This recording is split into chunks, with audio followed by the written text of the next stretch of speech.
Plus de 2 semaines après ces terribles assassinats qui se sont déroulés à Toulouse et à Montauban, l'émotion dans la communauté nationale, et particulièrement dans la communauté juive, reste immense. Que s'est-il passé ce lundi matin, sinon la rencontre entre 2 extrêmes?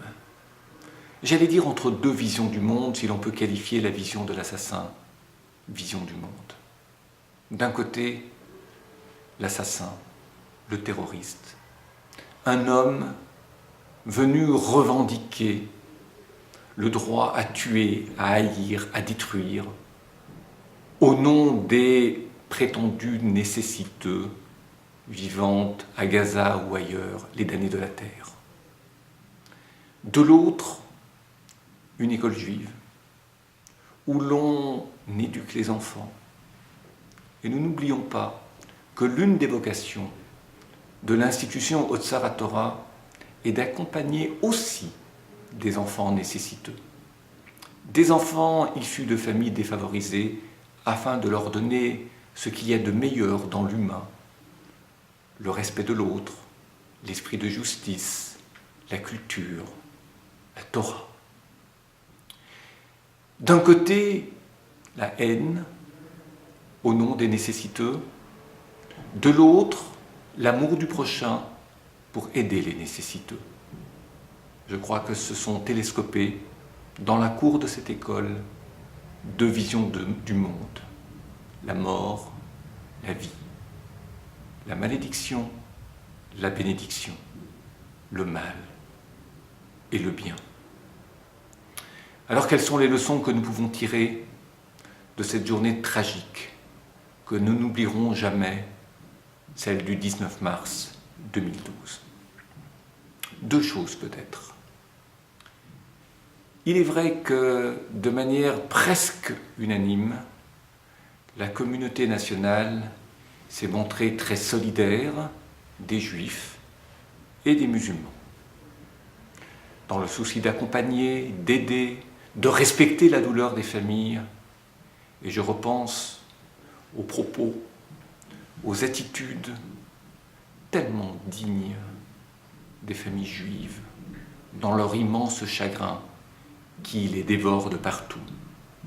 Pas un mot de vengeance, pas d'appel à quoi que ce soit. Simplement le désir de continuer, de construire, que la vie continue en dépit d'eux. Je n'oublie pas aussi bien les propos de M. Sandler, de sa belle-fille, veuve de Jonathan Sandler, de la famille Monsonego. Une dignité comme celle-ci honore la communauté juive, le peuple juif, toute de retenue, de droiture et surtout de justesse. Mais je crois qu'il est important de rappeler que d'un côté, nous devons tout faire en tant que communauté juive pour que la religion musulmane ne soit pas stigmatisée, que ne soit pas amalgamée musulmans et musulmans intégristes. J'aurais dû dire musulmans modérés et musulmans fondamentalistes. Mais qu'il nous faut dire aussi aux responsables des communautés musulmanes de France de se manifester à voix claire, à voix forte, à voix haute et en très grand nombre. Pas seulement pour dénoncer le fait que l'islam intégriste n'est pas le véritable islam, mais pour dire voilà l'islam que nous voulons en France. Et de cela nous ne voulons pas, mais de ceci nous sommes très très nombreux. Et je pense que ça passerait même par une manifestation importante des musulmans en France, auxquels seraient adjoindre nombre de citoyens français et la communauté juive également, qui viendront dire plus jamais ça. Mais surtout, voilà ce que nous voulons, voilà ce que sont nos devoirs à l'égard de la France et aussi nos droits. C'est le souhait. En tous les cas, c'est l'expression d'un vœu que je formule ici, dans ces journées qui précèdent Pessah. Non seulement qu'il n'y ait plus jamais cela en France, mais que de ce terrible attentat terroriste naisse une vraie prise de conscience au sein de la communauté musulmane, et je sais combien la communauté juive, à ce moment-là, saura se montrer solidaire d'un islam modéré, développant des valeurs de justice, de respect du prochain et surtout de fraternité au sein de la société française.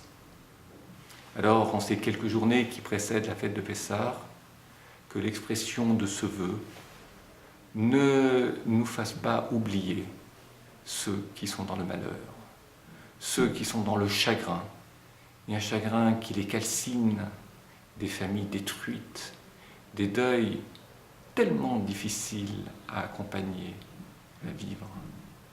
Et je n'oublie pas également que la fête de Pessah, comme toutes les grandes fêtes, est un moment si douloureux à traverser, dès lors que manque un fils, une fille, un mari, un frère. La place vide est énorme. Nos pensées, mais aussi notre affection, vont d'abord vers ces familles en deuil, vers la famille de ce garçon gravement blessé dans la cour d'Otsara Torah, hospitalisé, et auquel nous souhaitons du fond du cœur des vœux de refoua shlema. Et sans ces vœux, sans nos prières, sans nos pensées proches et tellement affectueuses, il ne pourrait y avoir un bon et beau Pessah. Pessah, Kasher, Vesamayar à toute la communauté juive de France.